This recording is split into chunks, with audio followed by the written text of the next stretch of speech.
बिस्मिल्लाहिर्रहमानिर्रहीम। Welcome to IT series tutorial channel. अपने इस वीडियो में हम बात करेंगे पॉइंटर्स की और देखेंगे कि C plus plus programming language में पॉइंटर्स को किस तरह और क्यों इस्तेमाल किया जाता है। साथ ही इस वीडियो में हम देखेंगे कि पॉइंटर्स को इस्तेमाल करने के क्या बेनिफिट्स हैं। टॉपिक को थियोरेटिकली कवर करने के बाद आखिर में एक प्रोग्राम की मदद से हम इस कॉन्सेप्ट की प्रैक्टिकल इंप्लीमेंटेशन भी देखेंगे। तो आइए वीडियो का आगाज करते हैं। और इससे पहले कि हम पॉइंटर्स के बारे में बात करें, मैं थोड़ा सा ब्रीफली रिव्यू करना चाहता हूं वेरिएबल और मेमोरी के कॉन्सेप्ट्स को। अब तक हम ये बात बहुत अच्छी तरह से जान चुके हैं कि एक कंप्यूटर मेमोरी मुख्तलिफ कंसेक्टिव मेमोरी लोकेशंस का मजमुआ होती है और इन मेमोरी लोकेशंस की नंबरिंग होती है एक खास तरतीब से। और हर वेरिएबल जो किसी भी प्रोग्राम में क्रिएट किया जाता है वो मेन मेमोरी में एक यूनिक लोकेशन जिसे मेमोरी एड्रेस कहते हैं उसमें क्रिएट किया जाता है। अब एक प्रोग्राम में हम बहुत से वेरिएबल्स क्रिएट करते हैं मुख्तलिफ मकासद के लिए।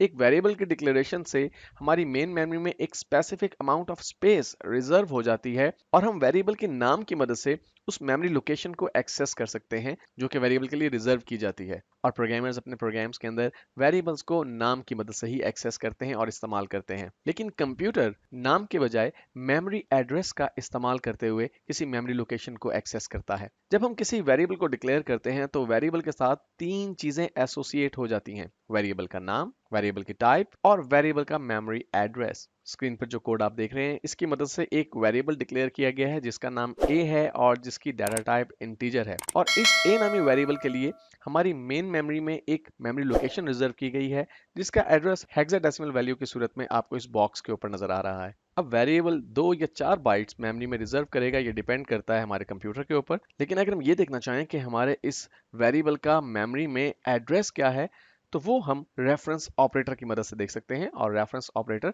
एम्परसेंड का साइन है। तो आइए देखते हैं एक एग्जांपल की मदद से कि किस तरह हम रेफरेंस ऑपरेटर का इस्तेमाल करके किसी वेरिएबल का एड्रेस देख सकते हैं। स्क्रीन पे आपको डेव सी प्लस प्लस में एक प्रोग्राम का बेसिक स्ट्रक्चर नजर आ रहा है।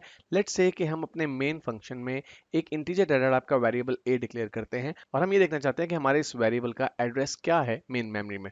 तो इसके लिए हम एक स्टेटमेंट पहले स्क्रीन पर डिस्प्ले करवा देते हैं सी आउट ऑब्जेक्ट की मदद से। The address of a is, और साथ ही मैं अगर यहाँ पर रेफरेंस ऑपरेटर एम्परसेंड का इस्तेमाल करके वेरिएबल a का नाम टाइप करता हूं और मैं इस प्रोग्राम को कंपाइल और एग्जीक्यूट करूं तो आप देखेंगे कि हमारे पास स्क्रीन पर एक हेक्साडेसिमल वैल्यू आ रही है। The address of a is this one. तो आपने देखा कि हमने रेफरेंस ऑपरेटर की मदद से अपने वेरिएबल a का एड्रेस देखा।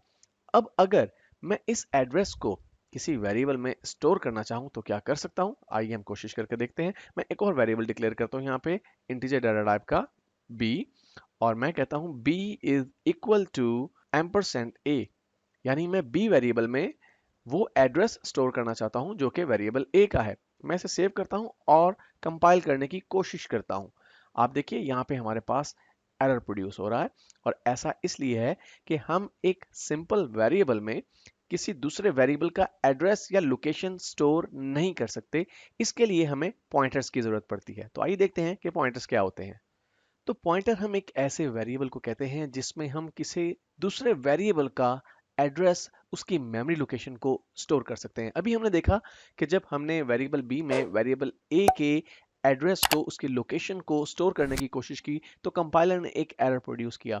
लेकिन जब हम पॉइंटर्स का इस्तेमाल करते हैं तो पॉइंटर्स की मदद से हम एक वेरिएबल में किसी दूसरे वेरिएबल का एड्रेस या लोकेशन स्टोर कर सकते हैं।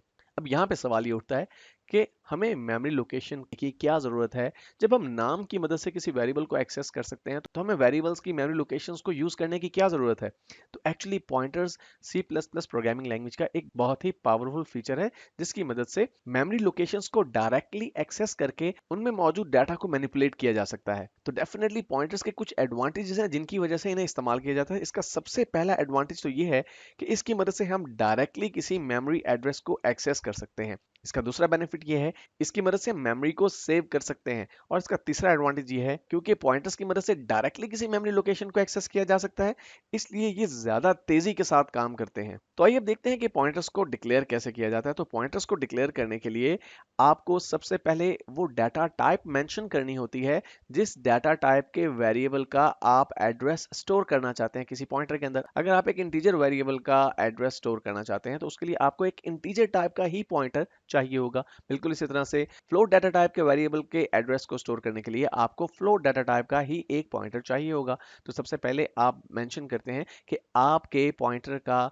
डाटा टाइप क्या होगा। उसके बाद आप स्टैरिक का सिंबल यूज करते हैं। स्टैरिक का सिंबल आप स्पेस के साथ भी यूज कर सकते हैं, बिना स्पेस के भी यूज कर सकते हैं। और फिर स्टैरिक के सिंबल के बाद आप अपने पॉइंटर का नाम मेंशन करते हैं। यहाँ पे फिर से आप स्पेस का इस्तेमाल कर सकते हैं अपने पॉइंटर के नाम और स्टैरिक सिंबल के दरमियान, या फिर आप इन्हें इकट्ठा भी टाइप कर सकते हैं।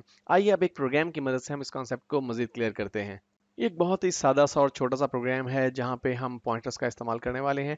आप देख सकते हैं स्क्रीन पर कि हमने एक वेरिएबल डिक्लेयर किया इंटीजर डाटा टाइप का जिसका नाम n है, और इसके बाद हमने इंटीजर डाटा टाइप का ही एक पॉइंटर डिक्लेयर किया जिसका नाम ptr है। आप देख रहे हैं कि हमने सिंटेक्स का इस्तेमाल किस तरह से किया है, यानी डाटा टाइप मेंशन करने के बाद हमने स्टैरिक और साथ ही अपने पॉइंटर का नाम मेंशन कर दिया और एंड में सेमीकोलन का इस्तेमाल किया।